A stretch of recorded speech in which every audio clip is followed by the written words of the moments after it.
N'importe qui ne peut pas être candidat président. On ne peut pas se réveiller un matin, je suis candidat président. Au 17 mars dernier, déterminé à ériger de bonnes pratiques et une culture de résultats au sein du cabinet du chef de l'État et sur un engagement pris à l'occasion des échanges de vœux du Nouvel An 2022. Des propositions, vous sentez l'éthique, la déontologie. Les gens comprennent ce qu'il faut. Des débats scientifiques pour... Certains même qui deviennent des ministres, des dormeurs, qui ne font absolument rien. Toutes ces choses. Monsieur et dames, bonjour, merci d'être avec nous pour parler de notre pays, Nambo Canabiso, République démocratique du Congo. Dengue Tomesana, réfléchir pour éclairer la lanterne des uns et des autres. Au niveau de la présidence de la République, il y a eu un séminaire des renforcements de capacité, un séminaire dont les directeurs de cabinet avec les conseillers à la présidence de la République, besoin de formation, je crois que ça dirait pratiquement 2-3 jours. La formation était pour outiller, n'est-ce pas, équiper ces conseillers, afin que la présidence de la République a un conseiller à qualité. Vous savez ce qui s'est passé depuis Tshisekedi est président de la République, on a parlé de certains conseillers qui faisaient n'importe quoi, etc. Il fallait maintenant couper Sabango une ligne de conduite pour réorganiser certaines choses, puisqu'aujourd'hui, il faut vendre outrement l'image de la présidence de la République, comme dans certains pays, quand vous regardez la présidence de la République, c'est un lieu où vous voyez des personnes sérieuses, des personnes qui sont capables d'apporter le changement, des personnes qui sont censées aider les chefs de l'État. On a vu au niveau de la présidence de la République, ils ont commencé des formations et ça va toujours continuer. Le directeur des cabinets a fait un bon travail avec certains conseillers. Nous avons vu la dame ici qui est présidente du parti CRIC, je crois, qui était là et plusieurs d'autres qui ont assisté à cela. Il y a eu des journalistes qui ont posé des questions immenses pour nous. Mais réellement, qu'est-ce qu'ils vont exactement faire, comment être plus fort. Donc c'était des choses très importantes que nous avons suivies, que nous avons apprécié et que nous disons qu'il faudrait la séance en haut et continuer. Mais avant que je puisse développer réellement de quoi il s'agit, je vous laisse suivre pendant quelques minutes cette vidéo et nous nous retrouvons juste après pour continuer.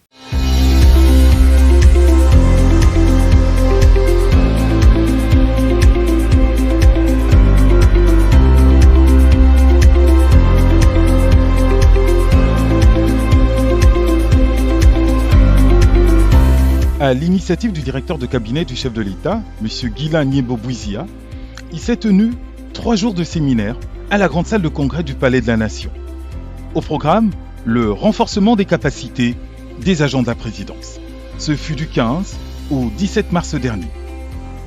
Déterminé à ériger de bonnes pratiques et une culture de résultats au sein du cabinet du chef de l'État et sur un engagement pris à l'occasion des échanges de vœux du Nouvel An 2022, le directeur de cabinet a instruit cette série de séminaires intraprofessionnels en vue de renforcer la synergie et l'articulation des différents services de la présidence. L'excellence comme ambition était le maître mot de cette conférence voulue par le responsable de l'administration présidentielle pour ses agents. Car, en plus du devoir de redevabilité et de transparence, cet exercice a finalement permis de vulgariser les services publics au sein de l'institution présidentielle.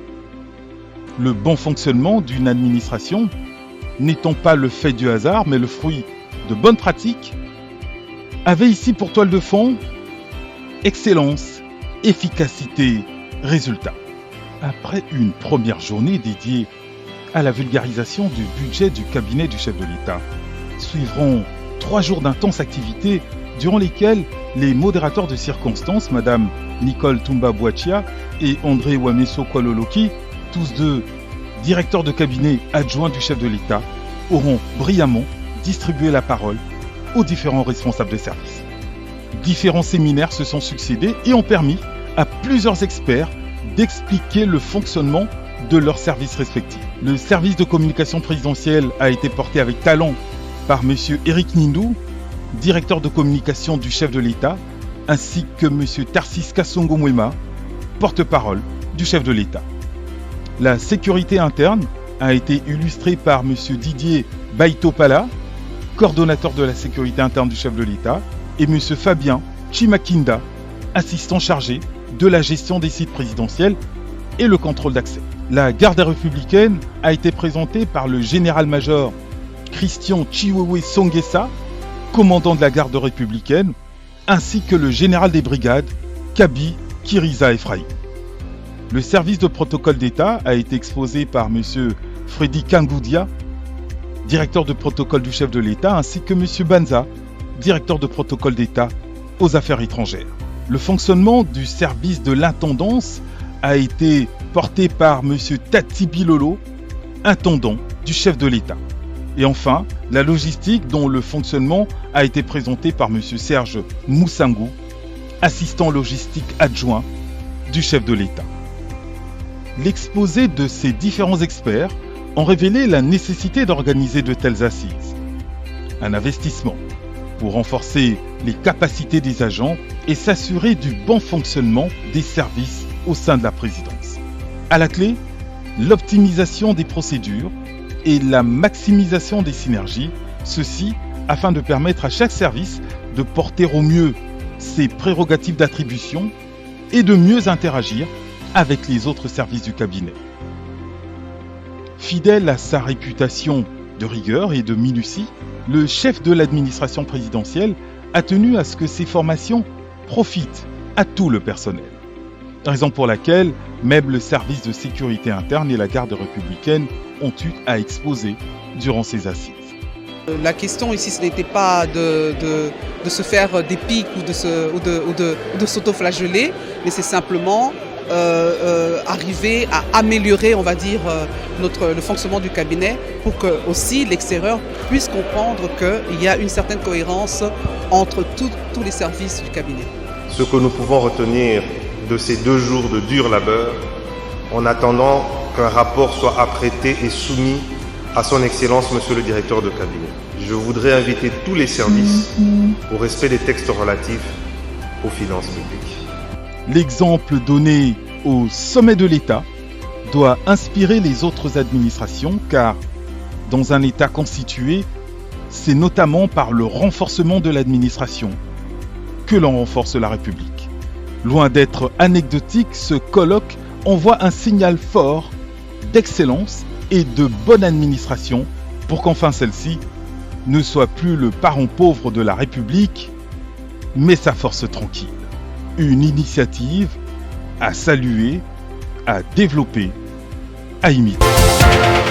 Il y a certains qui ont dit ça. Mais avant que je développe cela, je vais vous donner certaines révélations. Au Ngaï Naketaki sur terrain, j'ai fait des investigations, j'ai eu des informations que je mets ici éclairer votre lanterne.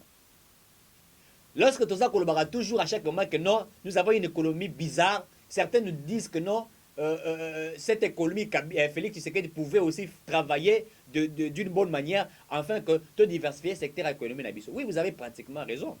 Mais je vous informe, messieurs, dames, qu'en République démocratique du Congo, je vous demande de me suivre correctement.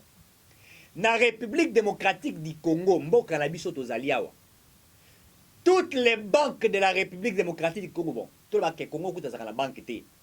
toutes les banques étrangères qui sont installées en République démocratique du Congo, actionnaires nango, bazali famille biologique ya Kabila, bazali famille politique ya Kabila. Ce sont des actionnaires qui ont des parts d'action dans toutes les banques qui sont dans la République démocratique du Congo. African First Bank, Equity Bank, Access Bank. Toutes les banques qui existent en République démocratique du Congo, la famille politique et la famille biologique de Kabila sont des actionnaires. Bangone Simbi, toutes les banques, et pas simplement les banques, toutes les entreprises de la République démocratique du Congo, les entreprises, la plupart d'actionnaires sont ceux qui sont de la famille biologique et de la famille politique de M. Kabila. C'est pourquoi vous avez remarqué une fois, tant que annonce, il y a Congo Hold Up, où on a cité les cousins de Kabila dans Babylone, où certains ont crié, oh non, ce n'est pas Kabila et tout ça. On a parlé de ses cousins, Il y a eu de fortes révélations où la presse internationale avait brandi cela. Mais curieusement, on ne peut pas arrêter Kabila. Curieusement, notre loi ou la statut des anciens chefs de l'État, Peki Sakosimba, un ancien président de la République. Donc Kabila n'est pas justifiable. C'est pourquoi Olanda qui n'a procédé à Chebeya. Lorsqu'on a abattu Chebeya Bazana, et qu'on aurait cité Kabila autant de fois, Je vous dis qu'on a cité Kabila autant de fois. On a demandé même à la cour militaire d'interpeller M. Kabila. Mais M. Kabila ne peut pas être interpellé devant la cour militaire, ni devant aucune autre juridiction. Même si au fond d'un niveau à cour constitutionnelle, il ne peut pas se présenter. Pourquoi? Certains de nos députés, la chose que je suis en train de regretter, je demande au peuple de sanctionner ces députés au la législation il y a 2019, certains de nos députés, ils ont tablé sur la loi à protection à Kabila. C'est-à-dire, d'abord, le monsieur touche 180 000 $. Deuxièmement, le monsieur ne peut pas être interpellé devant la justice et devant aucune autre juridiction, alors que la Constitution dit que la juridiction compétente pour statuer sur l'affaire d'un président de la République ou d'un Premier ministre, c'est la Cour constitutionnelle. Il y a remarqué que quand Moukouna Pascal, Moukouna Fundaka Kabila la Cour constitutionnelle, mais la Cour constitutionnelle n'a jamais interpellé Kabila pour se justifier. Il y a certaines personnalités politiques, d'autres citoyens qui ont accusé Kabila va porter plainte à niveau de la Cour constitutionnelle et à Mbokanabiso. Mais le monsieur ne peut pas se présenter là-bas. Puisqu'on a tablé sur une loi protégeant Kabila, sa famille politique, sa famille biologique et ses biens. Et au-delà de ça, comment voulez-vous que l'économie à Mbokanabiso est tambola malam alors que toutes les entreprises du Congo, c'est une révélation. Toutes les entreprises du Congo, c'est sa famille biologique, politique, sont des actionnaires. Et ils sont encore allés très loin pour faire une pression à Félix Tshisekedi. Qu'est-ce qu'ils ont fait? Ils ont bloqué politiquement et ils ont bloqué économiquement. Politiquement, ça veut dire quoi? Il y a des actions qui sont organisées. Primo, les actions qui sont organisées, c'est instabiliser les institutions. Créer une crise politique afin que tous les acteurs politiques se mettent ensemble et dialoguer. Bon, on va remettre un dialogue. En bon français, consensus. Puisque quand vous parlez de dialogue, pour certaines personnes, les dialogues sonneraient mal. Alors il faudrait parler d'un consensus. Et quand vous parlerez d'un consensus, ben, certains vont se poser la question, ce consensus en vertu de quoi? Ils vont vous dire qu'il y a ce qu'on appelle la crise politique et la crise économique. La crise politique est due à quoi? Ils sont en train de déstabiliser les institutions. Ils sont en train d'inciter les gens à la haine. Certains sont même en train de valoriser ce que nous entendons par les tribalismes. Et les tribalismes, les néocolonialismes, tout ce que l'on appelle les antivalaires.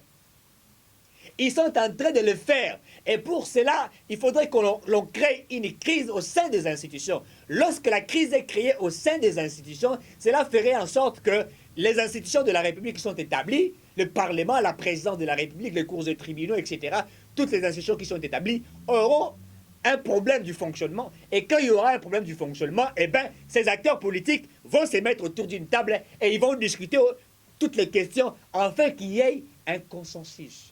Et dans ces consensus, n'oubliez pas, il y a ce qu'on attend par le partage, je vais dire ça en bon français, le partage des tâches, des responsabilités. Ils appellent ça comme ça. Mais la Liga, je ne sais pas si je vais bien dire ça en lingala. Ils ont dit, Kokabola, moi, il y a pouvoir. Et dans il y a pouvoir, ils ont dit, tu auras un partage des gâteaux. Chacun aura une fonction quelque part, une tâche quelque part, d'autres seront des ministres, d'autres seront des DG, et ils peuvent se retrouver. Et dans l'optique de projeter les élections jusqu'en 2025, puisqu'il y a certains qui n'ont pas de moyens, et certains veulent avoir de moyens, certains veulent se retrouver dans les institutions, certains veulent se retrouver au niveau de la CENI, certains veulent se retrouver au niveau de la Cour constitutionnelle. Rappelez-vous, ce qui a fait qu'il y ait la fin de la coalition du FCC Cash, c'est quand Félix Tshisekedi a récupéré la Cour constitutionnelle, et c'est à ce moment-là que tout a chuté, et que le FCC s'est senti ridiculisé et qu'il s'est senti que la Cour constitutionnelle est Kimi Namaboko. Alors que depuis 2006, la Cour constitutionnelle était la Cour de M. Kabila. C'est pourquoi il a tripoté tout. En 2006 contre Jean-Pierre Bemba, en 2011, il avait fait tout. Paix à l'âme du président de la Cour constitutionnelle, Aoutaro Koufaoba, Kimi Sakaye, quand il avait laissé une lettre de démission. Il avait dit toutes les vérités possibles. On a cherché à l'abattre. Eh bien, après quelques années, il a rendu l'âme à l'étranger.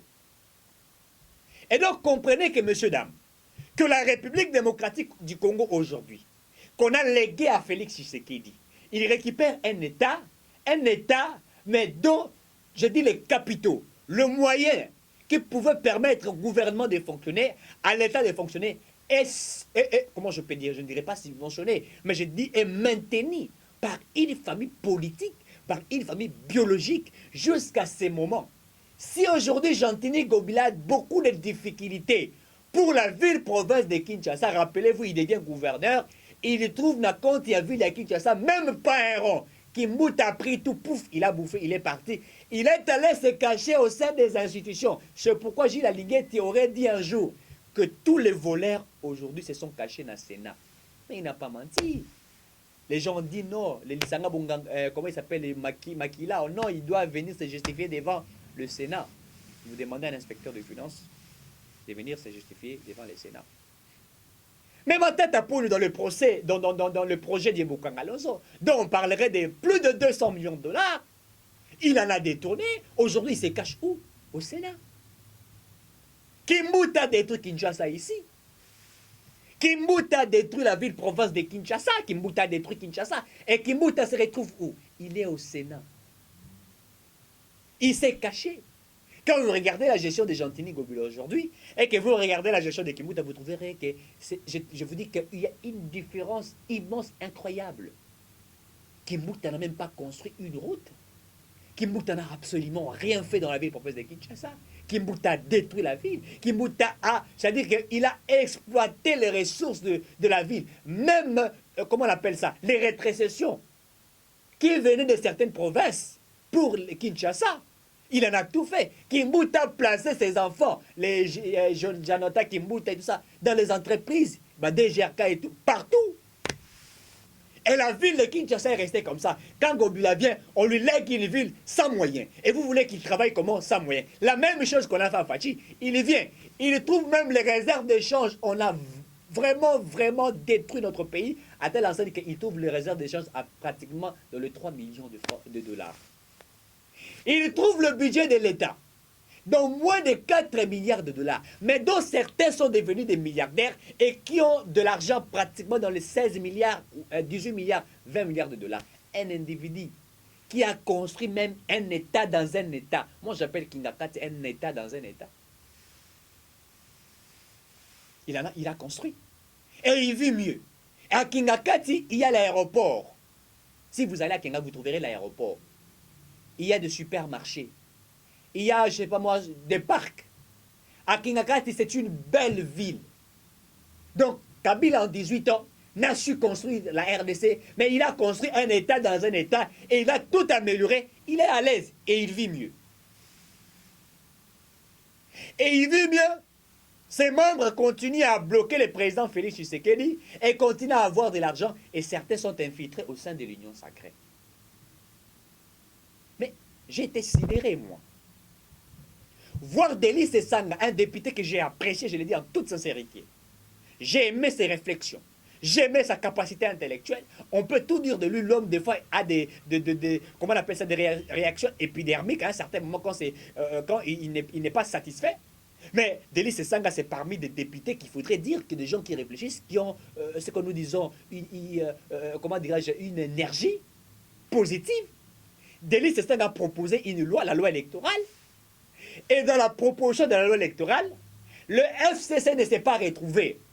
Et il a refusé le samedi de siéger.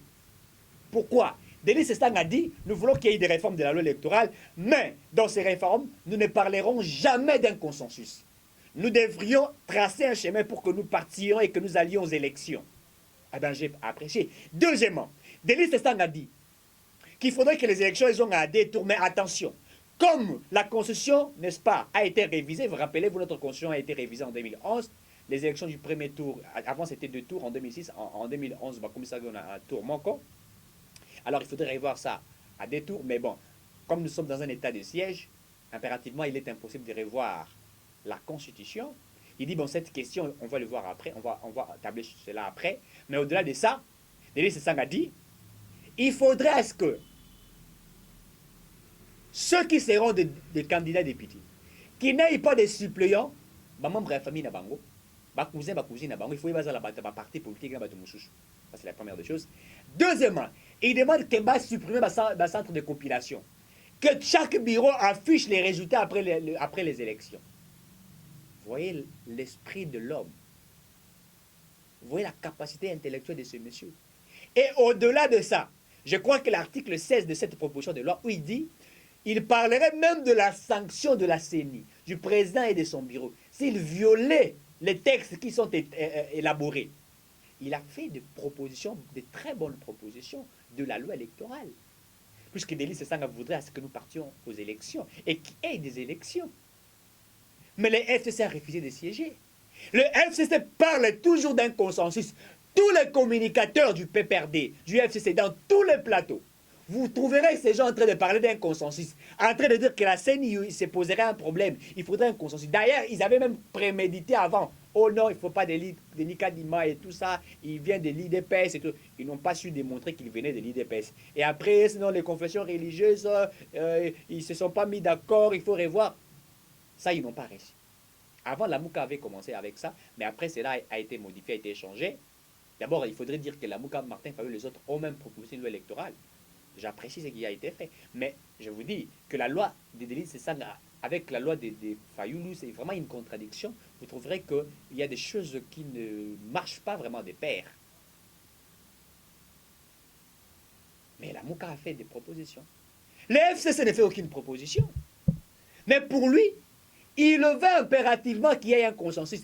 Et même ceux de la Mouka veulent. L'autre fois, je vous ai dit ici, quand il y a eu remise et reprise du présidium, où Adolphe Mozito a fait appel, n'est-ce pas, à ceux comment on les appelle, à ceux de l'Union sacrée, pour qu'il n'y ait pas discuter autour d'une table. Donc, des cartes et des cartes et des cartes et des cartes. Chacun veut avoir une part de responsabilité. On organise des dialogues pour affaiblir le peuple. Mais le peuple n'a pas besoin de ces dialogues. Le peuple a besoin d'améliorer leurs conditions de vie. Le peuple a besoin de manger. Le peuple a besoin de l'emploi. Le peuple a besoin de routes. Le peuple a besoin d'améliorer leurs conditions de vie. Banzele Zalamalam. Lorsqu'on a augmenté ici, les gens ne disent pas, on a taxé la Fingui Tshisekedi. Il faut dire une chose aussi, messieurs, dames. Oh non, nos militaires ne sont mal payés. Mais vous avez vu les barèmes des militaires. Bah, vous savez, les militaires va salaire à policiers. Je n'ai pas vu la presse en parler. Le militaire, bah, bien. Baïm en pinga la République démocratique du Congo, bah, soldat, bah, policier. Police, mon salaire, les alliés, kenge la citoyen, na babien, na ebilo, ko baye, biaye, nyoso, les alliés à malamu. Armée azali pour ko kenge la territoire na biso, ko qu'est-ce que sense la à telle scène que monguna kotate. Gouvernement a tablé à matisse di bango salaire. Et que vous allez appliquer en avril là, baro zombo on a bango. Il faut que tanga ya ba pareil mais ba militaire. On n'en parle pas. L'état de siège a produit des résultats immenses. À telle enseigne que Paul Kagame a eu trouble à qui a signé contrat na Grande-Bretagne. Pour bazo ba immigré na bango baya. J'apprécie l'honorable Nsingi Pouloulou. Je n'ai pas cette vidéo-là, je n'ai pas y à télécharger, sinon je pouvais vous le mettre là. Nsingi Pouloulou a parlé devant les députés nationaux. Il a carrément refusé. Il a dit avec son énergie que nous n'accepterons jamais que le roi... D'ailleurs, c'est sur base de quel principe que le Rwanda accepterait et va négocier avec la Grande-Bretagne pour que tous les immigrés de tous les pays qui sont illégalement en Grande-Bretagne viennent s'installer au Rwanda. Sur base de quel principe? Alors que moi je sais que certains immigrés, n'est-ce pas, quand ils arrivent dans un état, des refoulés, on va les... Donc un Français qui a vécu illégalement en Grande-Bretagne, on doit l'envoyer impérativement au Rwanda. Mais vous voulez cacher quoi là? Et vous pensez que nous ne connaissions pas ce qui s'est fait? Nous connaissons ce qui est en train d'être établi. Je l'avais évoqué l'autre fois ici. L'optique, c'était d'envahir la RDC. Puisqu'au Rwanda, on enseigne même les Congolais, les Rwandais, que la RDC appartient à eux, alors que c'est de la fausseté. Vous voyez comment les choses se passent. Vous voyez comment certains acteurs politiques sont en train de tergiverser. Vous voulez nous amener dans un dialogue. Un dialogue qui n'apporterait rien au peuple congolais. Et tout le monde table sur les dialogues. Pour la première fois depuis que le Congo a été Congo, l'opposition demande un dialogue et refuse les élections. Je me rappelle à l'époque, l'opposition pouvait demander un dialogue dans le but d'aller aux élections. Rappelez-vous, on a eu le dialogue de Kanchati, de la Cinco et d'autres dialogues. Mais ils veulent un dialogue, pas pour aller aux élections. Parce qu'ils veulent repousser les élections jusqu'en 2000, je sais pas moi, 2025. Certains sont des députés, mais ils n'ont jamais cessé. J'ai vu, hein, une fois de plus, à Mbosso, félicitations, je suis Mbosso. Mbosso n'a cabinet, n'a bureau, n'a lobby. Tous les députés, au bas c'est raté, au bas aura l'art. Dans le bon pénal, il y a au bas aura l'art. Bah c'est raté, bah il baquet. À partir, il y a, je crois, la semaine qui commence, bah CGT, bah au 4 avant, bah salaire. Je me pose la question, Fayou, les Adolphe Mozito et les autres qui ne siègent pas, sortent la banque aux Andéguéné. Mais c'est une mauvaise politique. Je vais vous dire pourquoi. Vous savez, hein, pour combattre une majorité, pour combattre ceux qui sont au pouvoir, il faudrait être là. Je ne dis pas être au pouvoir, mais être là comme étant l'homme qui parle pour le peuple. Dans quel sens? Vous savez, aux États-Unis, le meilleur président américain sont ceux qui sont venus du Parlement, ceux qui sont venus du Sénat. Barack Obama, avant d'être président des USA, était au Sénat. Je me pose la question, si Martin Fayulu avait accepté de rester comme il est député, mais de siéger au niveau de l'Assemblée nationale, d'amener des propositions de loi, puisqu'il fait des propositions Libanda, des bonnes propositions que je lis, je vois, il y a des propositions que j'apprécie, je dis non, Martin Fayulu réfléchit, bon, il est bien. Mais j'avais souhaité, il devrait faire cette lutte-là au sein du Parlement et dire à la population, dire aux députés nationaux, j'étais candidat président de la République. Dans mon projet de société, j'avais proposé ça. Et cette proposition de loi que je fais, c'est pour que nous fassions ça. Mais lorsque vous voulez contrôler un gouvernement, il faudrait être là. Vous allez contrôler un gouvernement Libanda. Et d'ailleurs, c'est au sein du Parlement que vous aurez dû faire un bon travail de contraire ceux qui sont là en train de violer les textes, les principes qui sont soumis, les principes qui sont établis. Vous savez, des fois, c'est vrai, on peut tout dire. Ne pensez pas que la lutte d'Étienne Tshisekedi Ouamoulou était toujours une bonne lutte. Non. Etienne Tshisekedi d'ailleurs m'a bêta Libanda. En 2006, à Boya Batouna, il y a eu une élection. Mais MLC qui a une élection. Et il dépasse à Kenda Tarata. A eu comprendre, on a dit, ah, 2011, tu es qui était bêta Libanda. Pas, Etienne Tshisekedi a eu une candidature. Mais j'ai toujours dit, si Etienne Tshisekedi était candidat en 2006 et a eu à la candidat en 2011, je crois fermement qu'il aurait dû être président de la République en 2011. Sur la Asagi en 2006, et à en 2011, il aurait dû être président de la République. Mais comme il avait une politique de la chaise vide, je ne pars pas, les autres vont partir, c'est les autres qui vont faire, moi je reste là en train de refuser tout. Non. Non. J'aime des fois, je l'ai toujours évoqué, la Lingarotanga Maître Sun Tzu Ming. Hein, c'est chinois qui a publié son ouvrage L'art de la guerre, publié je crois au 4e siècle avant Jésus-Christ, Maître Sun Tzu. J'aime lire des stratégies de guerre, des stratégies du pouvoir. Au-delà de ça, il y a un autre livre, si je ne m'abuse pas, je crois les 32 lois ou 33 lois du pouvoir, où on vous parle des stratégies de conquérir le pouvoir, de les conserver, de jouer au malice quand on est en train de chercher à avoir le pouvoir. Ce sont des stratégies à mettre ensemble. Moi, si j'étais Martin Fayulu, j'aurais dû être au sein des institutions du Parlement. Faire de loi et demander un soutien populaire.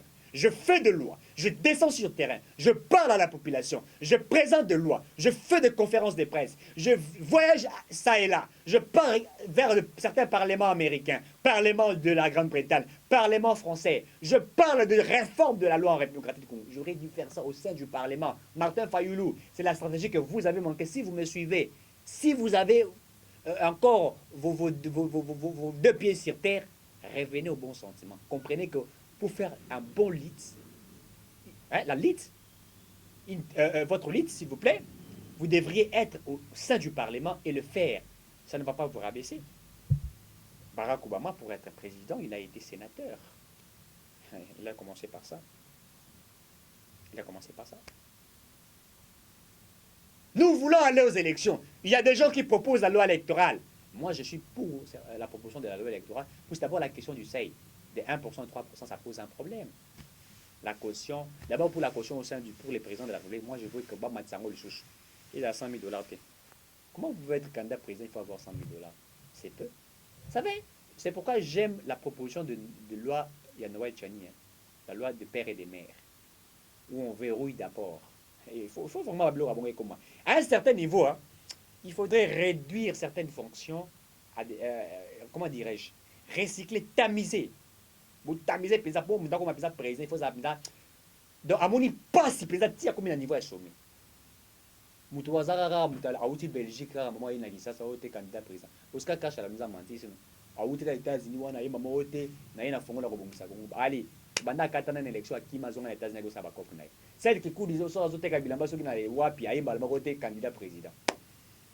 Pamba la moko il commence à dire n'importe quoi. Non, il faut verrouiller cela. Moi, je me souhaiterais même pour être candidat président de la République, il faut peut-être attendre $300,000. Ailleurs, pour être aux États-Unis, pour être président, c'est pas facile. Hein. C'est pas facile. Même en France, c'est pas facile. Regardez les élections qui moi, je crois les 24 deuxième tour, il y a France. En France, Marie Le Pen et Emmanuel Macron. C'est des élections que j'apprécie. Vous avez même des débats contradictoires. Moi, j'aurais même souhaité, même dans la loi électorale, il y a des débats contradictoires entre les deux candidats marocains. Des débats contradictoires, il y a des débats marocains. Projet contre projet. Qu'est-ce que vous ferez de ces pays? À un certain moment, il faudrait élever les niveaux. On ne peut pas être... N'importe qui là devient candidat président. On n'en veut pas. N'importe qui ne peut pas être candidat président, s'il vous plaît. On ne peut pas se réveiller un matin, je suis candidat président. Non. Gianni parle des questions des pères et des mères. Il faut être né d'un parent congolais, d'une mère congolaise. Il a verrouillé. J'apprécie cela. En France, oui, même en France, je crois que c'est comme ça. Aux USA, pour être président des États-Unis, il faut être né sur le sol américain. À tous les papa américain, maman américaine, au bout de Congo, on n'a jamais président des États-Unis. Ils ont verrouillé Arnold Schwarzenegger, commando. Il n'est pas né aux États-Unis, mais c'est un Américain des pères et des mères. Mais il ne peut pas devenir président. À Komati, gouverneur, il y a ville nord et USA. Mais il n'est pas devenu président. Ils ont verrouillé. L'Égypte a verrouillé. D'ailleurs, l'Égypte a Kena Moussika, que tu aies un père égyptien, une mère égyptienne, que tu épouses une femme égyptienne qui a une mère égyptienne et un père égyptien. Donc ils ont vraiment verrouillé. Et là, ça ne pose pas un problème. Mais chez nous, au Congo, comment Ramboka est ban dans la banne. Moutoumora a un diplôme d'état, un diplôme de graduat, député national. Qui sont pour Atomboli Moussapi? Qui sont contre Atomboli Moussapi? Qui s'abstiennent à Atomboli Moussapi? Aïe, qui est pour? Aïe, qu'est-ce qui signifie qui est pour? Il y a des Atomboli Moussapi. Aïe, Alali, Balamoussé, monsieur, Alamouri, Balama, Sotoki. Alali à Toki. À la fin du mois, à Zumbongonaï. À Tchekarbira, Binaki. Moussa, député, à Tika, jamais collègue à Libosa pour la Koloba. Il a peur. Moussa, comment est député pour la Kabola Bitouma, le Parlement? Il y a un projet, Banakouloun et tout ça. Mais ailleurs, quand on en parle d'un député, les gens, est-ce que vous suivez le Parlement de la Grande-Bretagne, où vous voyez comment les députés nationaux font des propositions? Vous sentez l'éthique, la déontologie. Les gens comprennent ce qu'il faut. Des débats scientifiques pour la nation. Nous, aujourd'hui, ce sont des débats des personnes. Alors qu'on devait faire des débats sur le développement de la RDC. Comment développer nos potentiels? Comment développer nos terres? Comment produire? Comment faire des projections de la RDC? Qu'est-ce qui est devenu la RDC en 2080? On n'a pas de députés qui anticipent, qui voient plus loin comme l'aigle. On n'en a pas. On n'en a pas, messieurs, dames. Nous avons un parlement des cochons, des aventuriers, des bobards. Certains même qui deviennent des ministres, des dormeurs, qui ne font absolument rien. Toutes ces choses doivent changer. On ne veut plus de dialogue. Il faudrait aller aux élections. Et si vous voulez mettre Fachi de côté, mais il faut aller aux élections. Comment le président en fonction, lui, veut aller aux élections? Et vous, là, vous êtes au sein de l'opposition, vous ne voulez pas. Vous voulez un dialogue. J'ai dit au président Félix Tshisekedi, n'organisez pas les dialogues. N'organisez pas les dialogues. Ce n'est pas important de le faire, mais transformer la vie des peuples congolais. Je vous laisse encore une fois de plus suivre la vidéo de la présidence et on se retrouve très prochainement. Merci.